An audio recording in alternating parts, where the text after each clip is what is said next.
Back with Psylocke, the Psionic Ninja Baddie, Part 2, issues 4, 5, 6, and 7.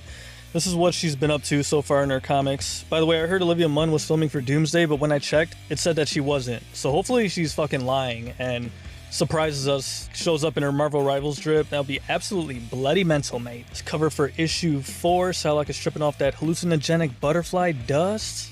So here we go, spinning the block at Ty Hanover's mansion. Devin can't hack in because of the security drones and next level network encryption. Psylocke says, fuck that. Peep the modified kunai, enhanced by psychic power and guided by thought. All she needs is one to take down the security drone. She hits it once and boomerangs it back with her mind. A proper upgrade for Psylocke. Nothing too overpowered, makes her skill more versatile. She can also do psionic super jumps as she jumps up and grabs the broken drone before it falls and alerts the walking droids. Psylocke inserts the data chip from the drone, gives Devin access to security footage and patrol routes. Clear path spotted, obvious trap, but Psylocke's a ninja and hand taught her how to walk into an ambush without getting caught.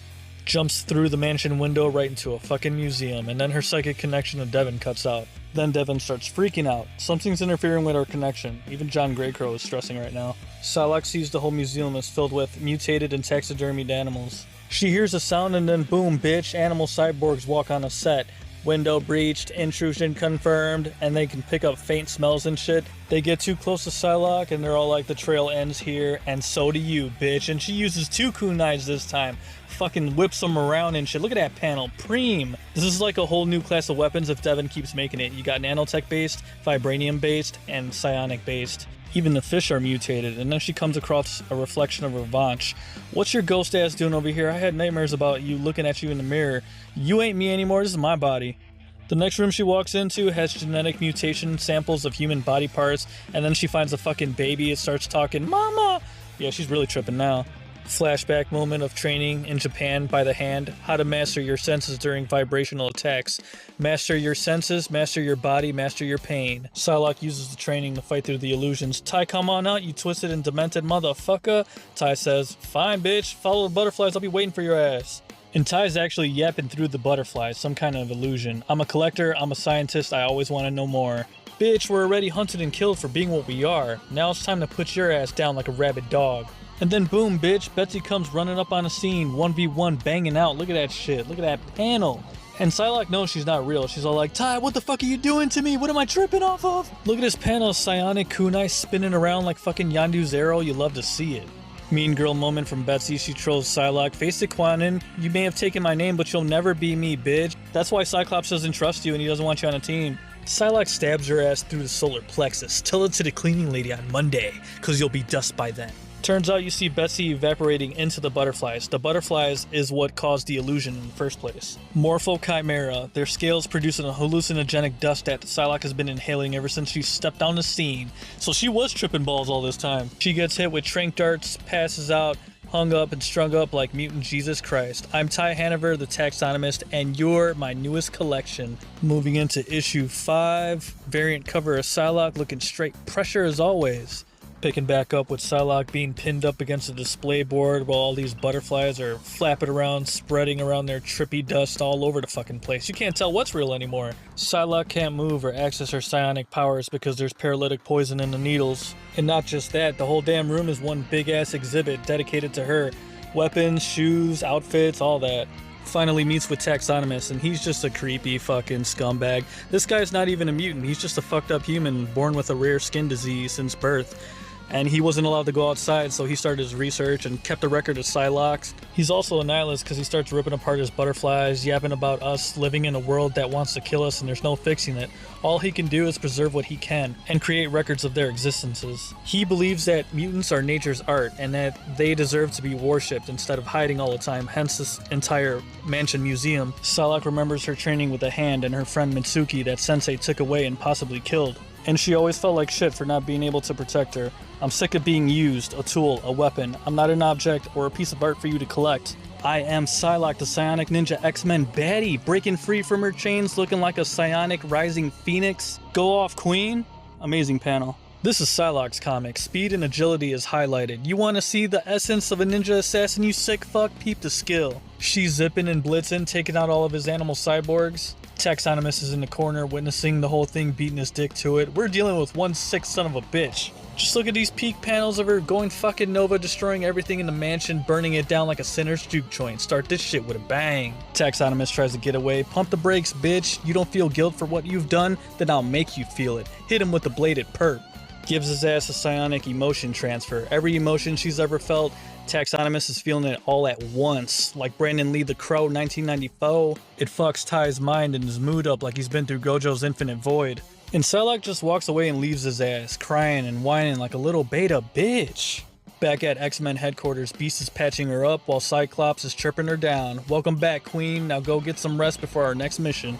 Pulls up the Grey Crow's crib. Well, look what the damn cat dragged in. He makes her some rabbit stew and she's all like, did you miss me? Guilty as charged. Oh shit, what the fuck? We're seeing double. Revanche is still here and they ain't leaving us alone. Look at this shit. We're getting into paranormal territory right now. This fucking thing is coming through the mirror. Grey Crow comes for a vibe check. You good, babe? And Psylocke's all like, yeah, I'm fine. I'm fine. As a Revanche ghost reflection is attached to her and shit. Holy fuck. Psylocke's got some fucked up shit going on. She's just going through it. Another nice vibrant cover for issue 6. Come get your ninja fix. And look who's joining in the battle. The limbo demon baddie, the maniac magic, hunting down Orifice, punk ass, and the rest of the upstarts. He turns around, tries to spit puke at her. She opens up a portal. Return to sender, bitch. And in comes Psylocke dropping from a portal with a butterfly kick. 2v1 jumping his ass, beating the shit out of him. And Psylocke is still perma-tripping because she starts hearing a voice singing. It's the spirit of Himiko appearing to her, blaming her for letting him dying, trying to make her feel guilty. While she wasn't paying attention, Orifice hits her with a spit blast. He dips, gets Fitzroy to open up a portal, and then Fitzroy steps out of a portal, snaps a photo of the double baddies for his spank bank later. That's sick fuck. Magic says, sis, what's wrong? Psylocke says that she was distracted by a psychic echo, an impression left behind by strong emotional energy, death, trauma, lingering regrets. Then we get a nice bonding moment between Magic and Psylocke. They're eating Cinnabons, but Psylocke's hallucinations are getting much worse. Now she's starting to see spirits and ghosts huddling right over Magic, and Magic's all like, what the fuck you looking at? Do I got something in my teeth? She doesn't want Magic seeing her folding under pressure, so she goes outside for some fresh air, calls up her man John Greycrow while he's hitting licks and shit, setting up the dinner date. She just wants her man to be there for her, ground her in reality, but then a bunch of spirit hands come up and they trap her, hold her down like fucking sleep paralysis, and this is twisted ass amalgamation of Betsy or Revanche holding her down. She wakes up, she doesn't know if she was dreaming or not.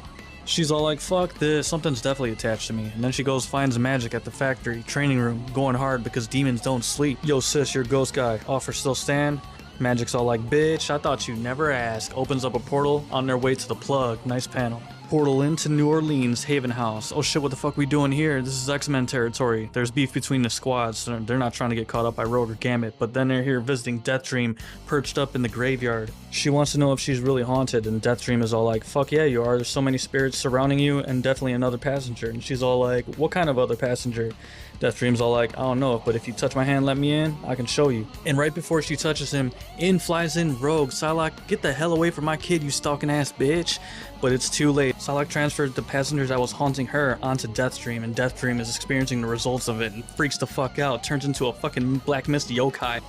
If tension between the X-Men teams hasn't intensified, then you can thank Psylocke for that. Cover for issue 7, looking sick as hell. Sacred Trinity of Baddies. Baddie Trio versus Possessed Deathstream. Look at this thing. Magic says, fuck this, I'm out. Rogue and Psylocke squat up, but the vibe is shook. All he did was touch my hand, Rogue. I didn't know it would cause this extra crash out. Rogue says, you dumb bitch, you fumbled so hard. You want to make up for this shit, go get my son back. And whatever's possessing Deathstream knows Psylocke's name. Let me taste your broken dreams, Quanon. The lover you killed, the daughter you abandoned, the friend who trusted you.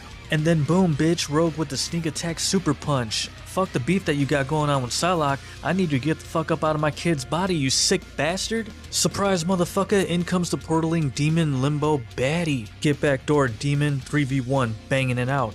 The facial expression on Psylocke in the bottom. Nicely drawn, well drawn panel.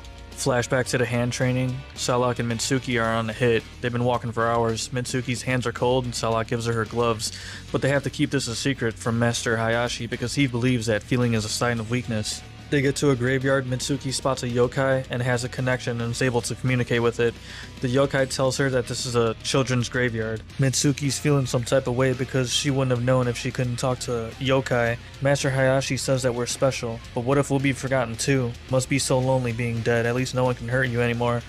But Psylocke makes a promise that no one will ever hurt her or forget about her. And Mitsuki's all like, alright, blood is bond. Devin and Greycrow are back at the cabin in Alaska. plotting, planning, preparing for Psylocke rescue mission. They start vibing, talking about how when they first met Psylocke, Psylocke saving them, and then them following Psylocke into battle ever since. Yeah, she has that effect. She has men dying at her feet. She's got some battle scars, dude. Back to the baddie trio versus possessed Death Dream. If Psylocke can get in close, she might be able to use her side blade to rip out whatever's possessing Death Dream. But right as Psylocke approaches, Yokai Revenge sprouts out from the ground, grabs her legs, and throws her to the fucking ground. Bitch, stay your ass down, you belong with the rest of the worms. And this thing's not a ghost anymore, it has physical form, everyone can see it. Magic's like, what the hell is that? Psylocke says, fuck the bullshit, take this jump kick right in your suckhole. Rogue, give me your hand, take my powers, go get Death Dream, leave me for the 1v1.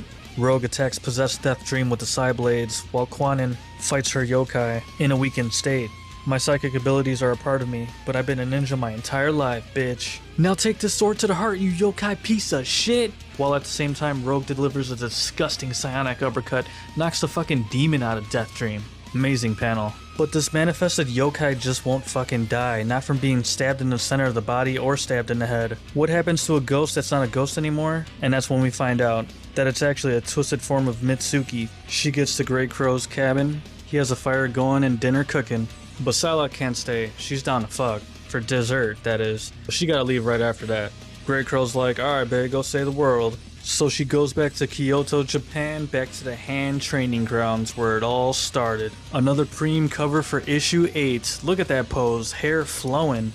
Grey Crow's having second thoughts about having Devon come with him on the battlefield. We pulling up to the hand in Shinobi Shaw. Psylocke arrives at the forest in her dreams. She remembers how Master Hayashi used to make them train on broken glass how to conceal footprints. She finally runs into Mitsuki. The hand is your family, the hand is your home. She remembers how Master Hayashi made them fight each other in a 1v1 until one of them was dead or incapacitated. Fight. Peak martial arts. Look at these nicely drawn panels, because how they do things in the hand is that when they turn kids into assassins, they have a group of psychics that can identify potential special abilities when they're babies. Survival of the fittest from there. Master Hayashi takes them away, hones in on their force potential, filters them down to the last two. And then boom, bitch, we get the reveal of Master Hayashi looking like he's straight out of Mortal Kombat. Wicked ass design, dude. Motherfucker looks like he could just teleport right in front of you, rip your fucking heart out your chest, and give it back to you in a doggy bag. He also wouldn't allow them to eat for 2 days and still have them train weak, sluggish, and clumsy, because a ninja must operate under any circumstance, including starvation. The torture of this training would turn them into something magnificent. And the thing about Mitsuki's yokai abilities is that it's a natural agreement. They share energy. She feeds them hers, they feed her theirs. But Hayashi sends them on a mission to retrieve the Equinox blade from a soul-corrupted hand member, and his design just looks epic as well. He's looking like he's Yoshimitsu from Tekken, an Oni swordsman, a devil outgrowing his human skin. Grey Crow and Devon pull up to Shinobi Shaw, asking about a specific tattoo on Quanin's wrist. Shaw basically just spills the tea about all of Quanin's past exes. Psylocke made it to the graveyard, Mitsuki's still behind her, trolling her and gaslighting her. But Quanin doesn't want to face her yet. I can't face you until I make this right. I know where Hayashi's hideout is at. I'm about to spin the block right now, and if he's still there, he's fucking dead. Back in the flashback mission, they finally found the corrupted hand ninja who took the Equinox blade. And he's not even human anymore, he's bloodlusted, eating bodies and shit. Poor guy tried to run away, got fucking impaled. Get his soul taken, bitch. Now's the time to strike, go in. 2v1 banging out. Look at this panel, peak martial arts, amazing artwork. Look at the karate stand Psylocke is in with the kunai ready. Mitsuki's summoning different yokai to help out. They're attacking, doing damage, but it's not enough. The Oni swordsman is just slicing everything down, and he's actually drawing power from the Equinox blade as he feeds its souls. Meanwhile, Shinobi Shaw is telling Devon and Grey Crow about Matsuo Suriyaba, the other guy who had the same tattoo that Psylocke had on her wrist. He's dead and you have to go bury him up for answers. But back in the fight, we finally get the moment that the hand's been honing Psylocke's potential for. The activation of her powers, bitch. She dodges a sword strike, jumps on his sword like fucking Kill Bill, and delivers a nasty ass headshot. Blade to the brain, motherfucker. Quanin finally pulls up to Hayashi's hideout. The place looks small, but if any hand member's still in there, they can get it. Blood for blood. There goes somebody right there. She approaches and they turn around and it's fucking Mitsuki, what the fuck? Quanin, is that you? Mitsuki, is that you? I thought you were dead. I thought you were dead, bitch. They go inside to have some tea and catch up. They shut the doors and holy shit, it's the same symbol that Quanin had on her wrist. We in the end game now. 2 issues left in the conclusion. This is exactly what I wanted for Psylocke Comics. Peak martial art ninja shit. See ya.